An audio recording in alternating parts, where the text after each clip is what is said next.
And a well-known matter that all seculars know is that you don't start praying if you don't have 10 people, a minyan, a quorum of 10, and it has to be men.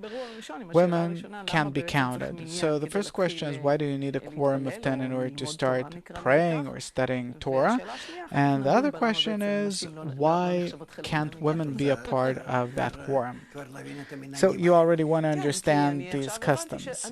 Yeah, because it became very clear from the previous show that everything that I knew or I think I know about studying Torah, I have to put it aside because probably I don't know anything, so I'm starting from scratch. But still, I know that there are customs and characteristics. Great, so you can ask about anything, and I'll try to briefly answer. And if you want to delve deeper in, then yeah, I'll scrutinize. Thank you.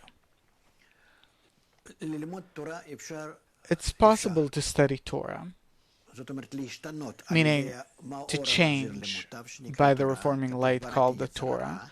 As it says, I've created the evil inclination, meaning that we have an ego that's rejecting us from each other, that we only want to exploit and use each other, where I feel good only if I'm a bit higher than others. That's called the person's evil. That his nature is evil, that he was created evil, and he has to correct himself from hate towards others to loving others. Usually people don't feel that they hate others because they don't ascribe any importance to it. It's life and that's that. They're used to it. I think were we to talk to wolves about how they live in their pack, the way they too sometimes jump each other, they'd say, you know, no, it's life, it's normal, that's how it is. So it's the same with us. Meaning, truly, if we investigate our nature, we'll feel, and by studying the Torah, we discover more and more how egoistic we are, each thinking only about himself, and only. And therefore, if we want to reach that eternal and complete degree that the Torah tells us about, and we have to come to that either by blows that nature will bring upon us according to its plan, or that will advance ourselves towards that. Nature is pushing us to study Torah? No, nature is pushing us to be good, and gives us an opportunity, on the other hand, to come to know its program, and that by its program, by getting to know it, by studying it, we advance more quickly than the forces of nature force us to. So, what is nature? It's the Torah or nature. So Torah, it's studying the rules of life, how to live in the whole and complete system of nature. So it's actually something that every person needs, right? Regardless of his religion and so on. Yeah. Meaning it's not just a book that you studied and were tested on in high school. It's something a bit different. So people don't understand that, including those that are so-called studying the Torah. And so what follows is that we really have to study the system of nature. And this is possible only when we take 10 people, preferably, which is called in Hebrew a minyan, quorum of 10. It has this special name. And inside this 10, we start getting closer to each other,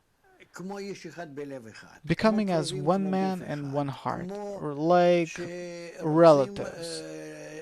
So close that we're like one body, that we wish to become as one mechanism. Suppose we're one machine. So we have hands and legs. Suppose I have 2 hands and 2 legs. But there are such creatures who have 40 hands and legs, right? Yeah, different crawling insects. So, this is the kind of animal we have to make out of our group, that we have 2 times 10, 20 hands. 2 times 10, 20 legs. But the mind and heart as one. interesting. We have to connect at heart in all of our desires and in mind with all of its abilities for it all to be as one, like that one animal that has 40 different, let's call it, ends that it can operate. This is what we need. And that means that a group starts being as one body. In order to come closer and become as one body, we have to annul our ego, which rejects us from each other. That we really start feeling the hatred between us, different rejections, that we're mutually rejecting each other. Suddenly, I start saying different things about my friend that I didn't see before, that I don't like, and he starts saying things about me, and so on.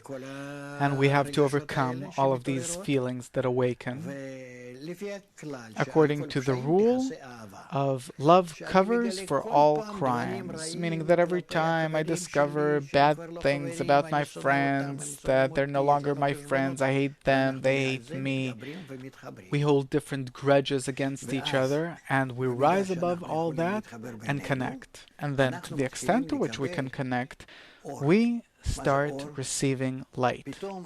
What is light? Suddenly, some additional force that we feel in our mind and in our feelings that opens up our intellectual ability to feel reality.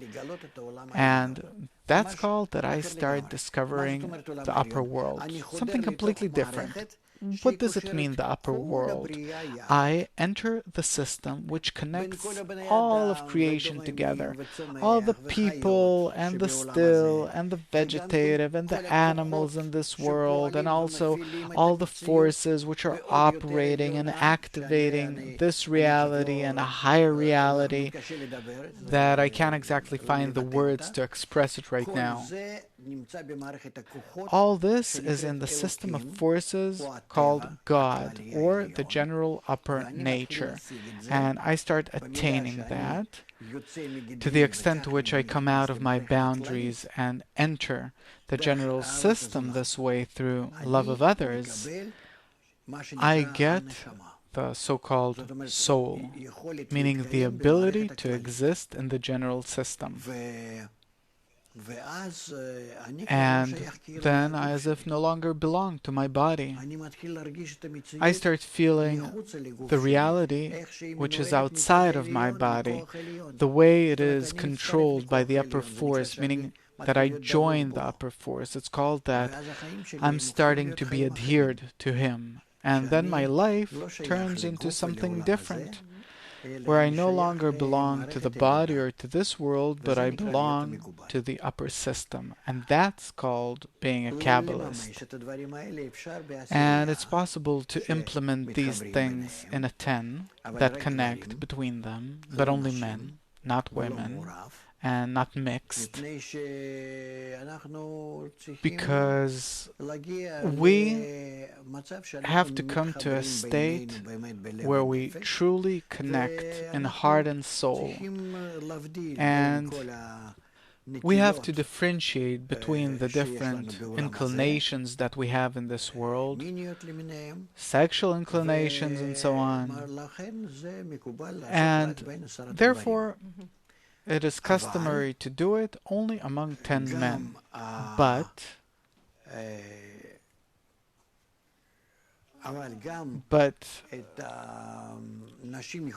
women can do it too, but separate from men, meaning the men separately and the women separately, not mixed.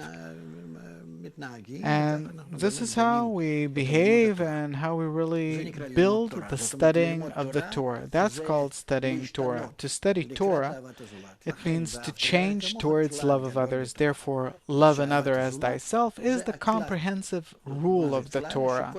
What does that mean? That the entire Torah is dealing only with that, meaning that whoever is not changing in direction of love of others, he's not studying Torah, but he is simply acquiring knowledge, like the way you studied in school, and maybe you even remember all the stories by heart.